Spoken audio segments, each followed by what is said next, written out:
जब आरसीएम में ज्वाइन होता है उसे कतई यकीन नहीं होता है कि एक दिन वो एक सेलिब्रिटी बन जाएगा, एक दिन लोग उसे भगवान का दर्जा देने लगेंगे। लेकिन 18 साल के अनुभव से मैं एक बात तो आपको यकीनन बना देता हूं, चाहे आप कहीं से भी आए हो, कोई भी आपकी जाति हो, कोई भी आपका धर्म हो, कितने भी पढ़े लिखे हो, अनपढ़ हो, कोई भी हो, ये आरसीएम एक ऐसा सिस्टम है, एक आम आदमी को भगवान का दर्जा दे सकता है।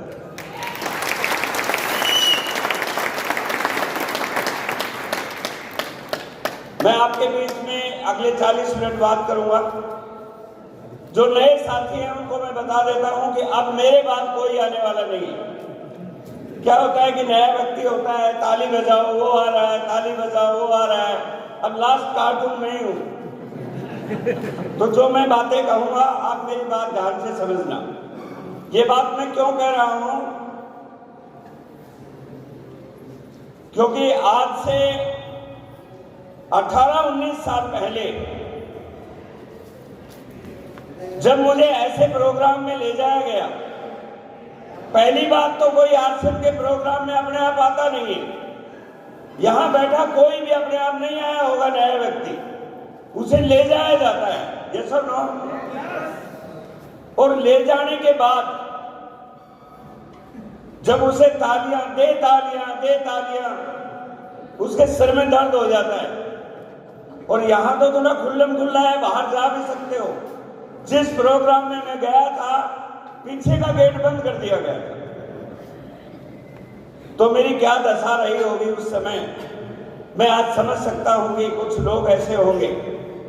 लेकिन यकीन मानिए, यदि आज आप यहाँ पे हैं तो परमात्मा की बहुत बड़ी मेहरबानी है कि आप लगातार 3-3.5 घंटे यहाँ पे बैठे हुए हैं। अगले 40 मिनट जरूर वेट कीजिए, आज आपको वो मिलने वाला है जो आपने अपनी जिंदगी में कभी सोचा भी नहीं होगा। तैयार हैं आप?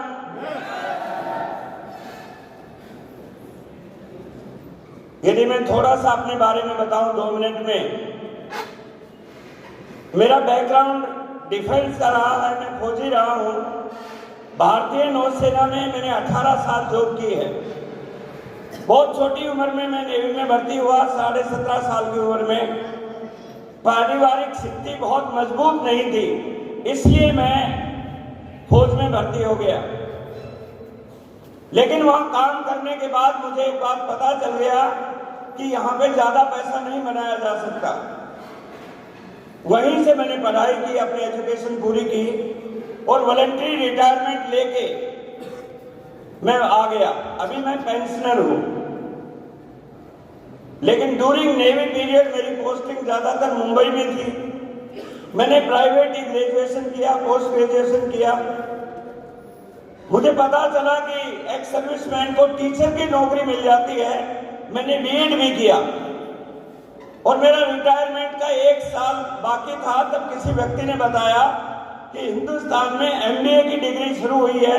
94 में मैंने एमबीए ह्यूमन रिसोर्सेज से किया और उस पढ़ाई की बदौलत जैसे ही मैं रिटायरमेंट आया, आने के बाद मुझे एक बहुत अच्छी कंपनी में मैनेजर की पोस्ट पे काम करने का मौका मिला, जहां शुरुआती सैलरी 40,000 थी और काम करते करते सैलरी लाखों में हो गई थी। 2005 में अचानक किसी व्यक्ति ने मुझे आरसीएम बिजनेस के बारे में बताया। मेरे मैसेज को ध्यान से समझना, आपको ये बिजनेस समझ में आ जाएगा। उन्होंने सिर्फ एक ही बात कही, न उन्होंने मुझे कोई प्लान बताया, न कोई प्रोडक्ट दिखाया, क्योंकि उस टाइम प्रोडक्ट भी नहीं होते थे और जो व्यक्ति मुझे जो बता रहा था उसे प्लान देना ही नहीं आता था। उसने सिर्फ एक बात बताई कि रामकिशन जी, ये नया कंसेप्ट है, आने वाले समय में ये किसी भी इंसान की जिंदगी बदल सकता है। ये कंसेप्ट विदेशों में कमाल का काम कर रहा है। और ये बात लगातार कई दिनों तक उन्होंने मुझे की।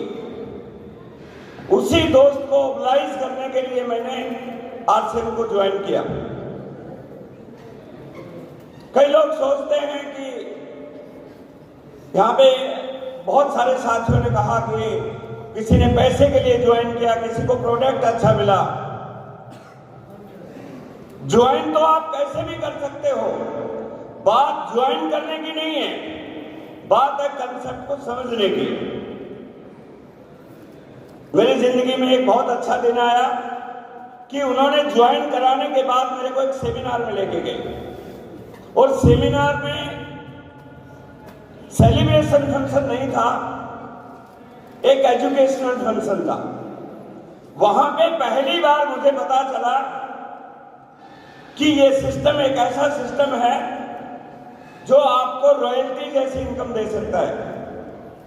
वहां पे बताया गया कि यदि कोई भी व्यक्ति आने वाले 15 साल इस कंसेप्ट में रुक गया तो उसकी आने वाली पीढ़ियां चेंज हो जाएंगी। और कमाल की बात यह थी कि वहां पे करने के नाम पर बहुत कम बताया गया था। यकीन ही नहीं होता था कि दुकान बदलकर और सामान बदलकर लोगों को बताकर जिंदगी बदली जा सकती है। मैंने एहसास किया नुकसान कुछ भी नहीं है। दुकान बदल ली, विश्वास किया, लगातार सिस्टम के साथ काम किया, और यकीन मानिए दोस्तों,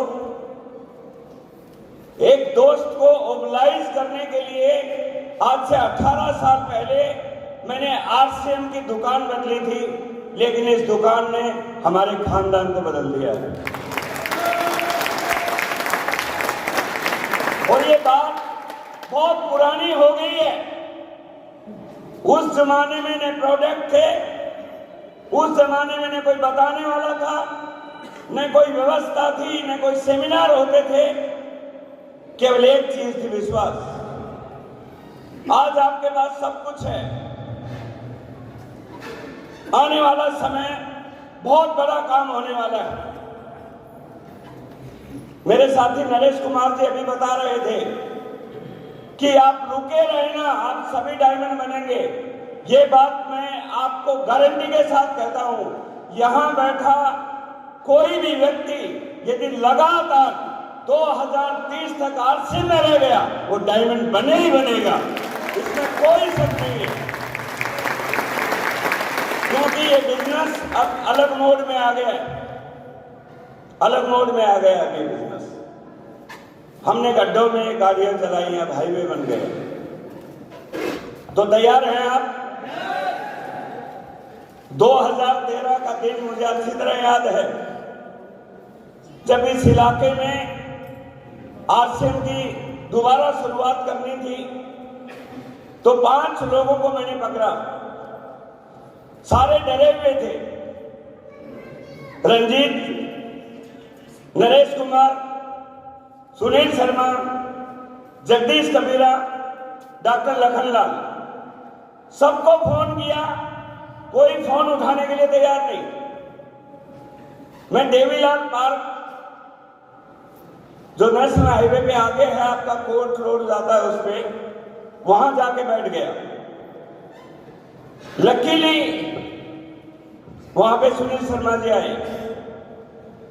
मैंने इनको विश्वास दिलाया, सुनील, इस अपॉर्चुनिटी को मेरी आंखों से देख लिया। मैंने इनको विश्वास दिलाया कि मैंने इस बिजनेस को पैसे के लिए ज्वाइन नहीं किया। अरे आरसीएम को ज्वाइन करने से पहले ही 1 लाख रुपए की तनख्वाह थी मेरी। आरसीएम में आने से पहले ही मैं अच्छे प्रोडक्ट यूज करता था।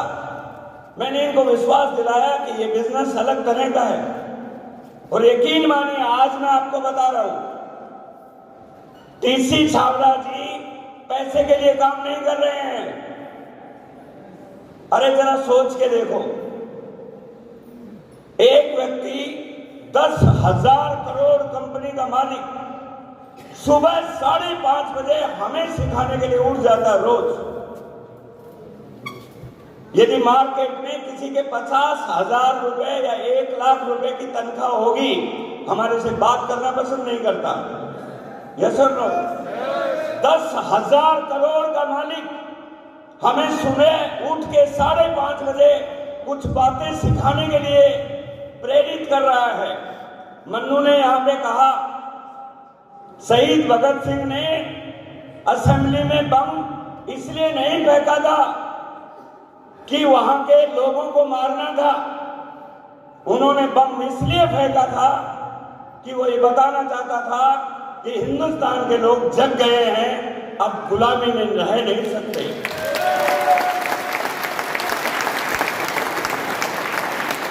पीसी छावड़ा जी हमें जगा रहे हैं, हमारी ताकत को जगा रहे हैं। वो एक बात कहते हैं कि इस दुनिया में कोई अभागा नहीं है, यदि आप इंसान हैं तो कोई अभागा नहीं है। फर्क इतना है कि अभी वो जागा नहीं है, वो जगाना चाहते हैं। मेरे जैसे व्यक्ति को जगाया उन्होंने, और एक व्यक्ति के जगाने से आज हजारों लोगों का हुजूम तैयार हो गया। जब ये 5 लोग मिले, बहुत शंकाएं कर रहे थे, लेकिन विश्वास ही बहुत बड़ी चीज होती है। सुनील शर्मा जी ने विश्वास किया मेरे पे, और मैंने भी उनको दिल और आत्मा से अपने बच्चे की तरह समझा, क्योंकि ये बिजनेस रिलेशनशिप का बिजनेस है, ये प्यार का बिजनेस है। इस बिजनेस में वही व्यक्ति कामयाब होगा जो अपनी टीम को दिल से प्यार करेगा।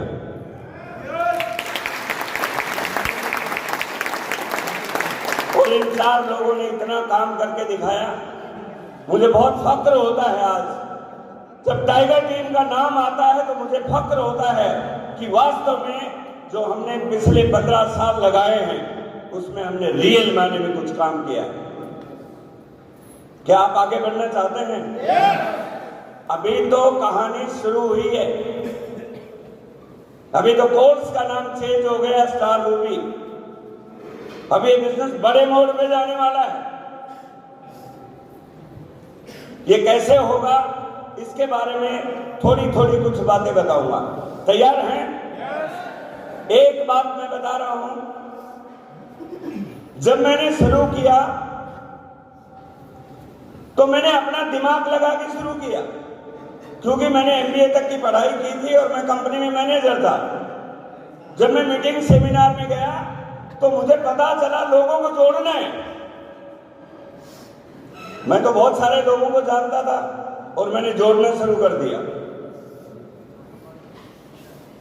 3-4 महीने बहुत सारे लोगों को जोड़ा। पहले फॉर्म भरना होता था, नेट पे डायरेक्ट ज्वाइनिंग नहीं होती थी, लेकिन लोगों को जोड़ने से ये बिजनेस नहीं चला। बहुत सारा पैसा लग गया क्योंकि हमें जानकारी नहीं थी। उसके बाद मुझे डायरेक्ट सेलिंग में आरसीएम में पहले गुरु मिले, वो आपके भी गुरु हैं। एक बार दिनेश मोहन जी के लिए जोरदार तालियां।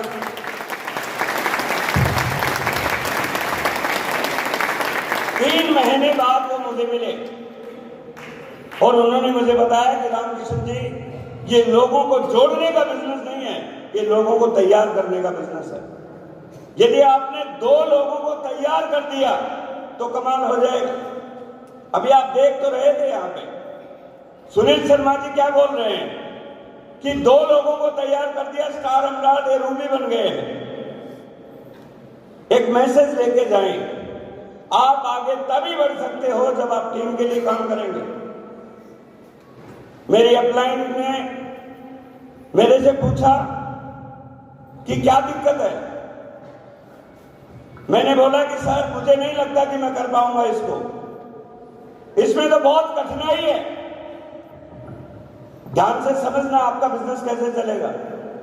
2005 की मैंने डायरी निकाली, मैंने नहीं निकाली, परमात्मा ने निकलवाई है, क्योंकि आजकल दिवाली की सफाई हो रही है घर में, ये सर नो। और वो सफाई के दौरान वो डायरी मेरे सामने आ गई।